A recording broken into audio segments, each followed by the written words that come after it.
अगला अध्याय, सती का योगाग्नि से अपने शरीर को भस्म कर देना, दर्शकों का हाहाकार, शिव पार्षदों का प्राण त्याग तथा दक्ष पर आक्रमण, विभुओं द्वारा उनका भगाया जाना तथा देवताओं की चिंता।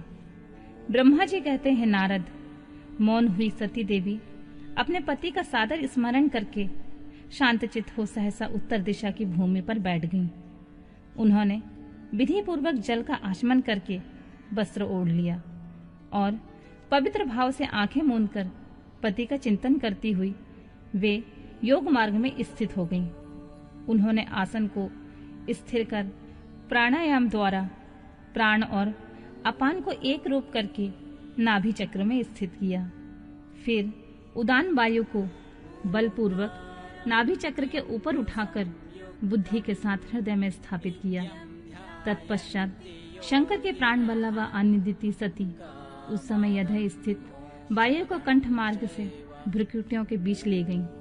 इस प्रकार दक्ष पर कुपित हो सहसा अपने शरीर को त्याग की इच्छा से सती ने अपने संपूर्ण अंगों में योग मार्ग के अनुसार वायु और अग्नि की धारणा की। तदनंतर अपने पति के चरणार बिंदों का चिंतन करती हुई सती ने अन्य सब वस्तुओं को अभी ध्यान भुला दिया। उनका चित्त योग मार्ग में स्थित हो गया था, इसलिए वहां उन्हें पति के चरणों के अतिरिक्त और कुछ भी नहीं दिखाई दिया। मुनिश्रेष्ठ, सती का निष्पाप शरीर तत्काल गिरा और उनकी इच्छा के अनुसार योगाग्नि में जलकर उसी क्षण भस्म हो गया। उस समय वहां आए हुए देवता आदि ने यह जब घटना देखी तब वे बड़े जोर जोर से हाहाकार करने लगे। उनका वह महान अद्भुत विचित्र एवं भयंकर हाहाकार आकाश में और पृथ्वी तल पर सब ओर फैल गया। सब लोग कह रहे थे, हाय, महान देवता भगवान शंकर की परम प्रेयसी सती देवी ने किस दुष्ट के दुर्व्यवहार से कुपित होकर अपने प्राण त्याग दिए। अहो, ब्रह्मा जी के पुत्र इस दक्ष की बड़ी भारी दुष्टता तो देखो। सारा चराचर जगत जिसकी संतान है, उसी की पुत्री मनस्वी सती देवी जो सदा ही मान पाने की योग्य थी, उसके द्वारा ऐसे निरादृत हुई कि प्राणों से ही हाथ धो बैठी। भगवान वृषभध्वज की सती सदा सभी सत्पुरुषों के द्वारा निरंतर सम्मान पाने की अधिकारिणी थी। वास्तव में उनका हृदय बड़ा विशाल था। वह प्रजापति दक्ष ब्राह्मण द्रोही है, इसलिए सारे संसार में उसे महान अपयश प्राप्त होगा। उसकी अपनी ही पुत्री उसी के अपराध से जब प्राण त्याग करने को उद्यत हो गई, तब भी उस महान नरक भोगी शंकर द्रोही ने उसे रोका तक नहीं। जिस समय सब लोग ऐसा कह रहे थे, उसी समय शिव के पार्षद सती का यह अद्भुत प्राण त्याग देखकर तुरंत ही क्रोधपूर्वक अस्त्र शस्त्र ले दक्ष को मारने के लिए उठ खड़े हुए।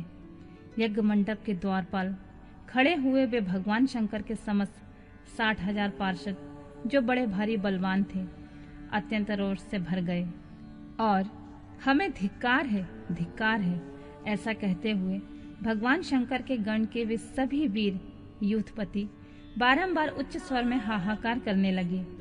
देवर्षि कितने ही पार्षद तो वहां शोक से ऐसे व्याकुल हो गए कि वे अत्यंत तीखे प्राण नाशक शस्त्रों द्वारा अपने ही मस्तक और मुख आदि अंगों पर आघात करने लगे। इस प्रकार 20,000 पार्षद उसी समय दक्ष कन्या के सती होने के साथ ही नष्ट हो गए। वह एक अद्भुत सी बात हुई। नष्ट होने से बचे हुए महात्मा शंकर के वे प्रथम गण क्रोध युक्त दक्ष को मारने के लिए हथियार लिए उठ खड़े हुए। मुने, उन आक्रमणकारी पार्षदों का वेग देखकर भगवान भृगु ने यज्ञ में विघ्न डालने वालों का नाश करने के लिए नियत दक्षिणा अग्नि में आहुति दी। भृगु के आहुति देते ही यज्ञ कुंड से ऋभु नामक सहस्त्रों महान देवता, जो बड़े प्रबल और वीर थे, वहां प्रकट हो गए। मुनीश्वर, उन सबके हाथ में जलती हुई लकड़ियां थीं। उनके साथ प्रथम गणों का अत्यंत विकट युद्ध हुआ, जो सुनने वालों के भी रोंगटे खड़े कर देने वाला था।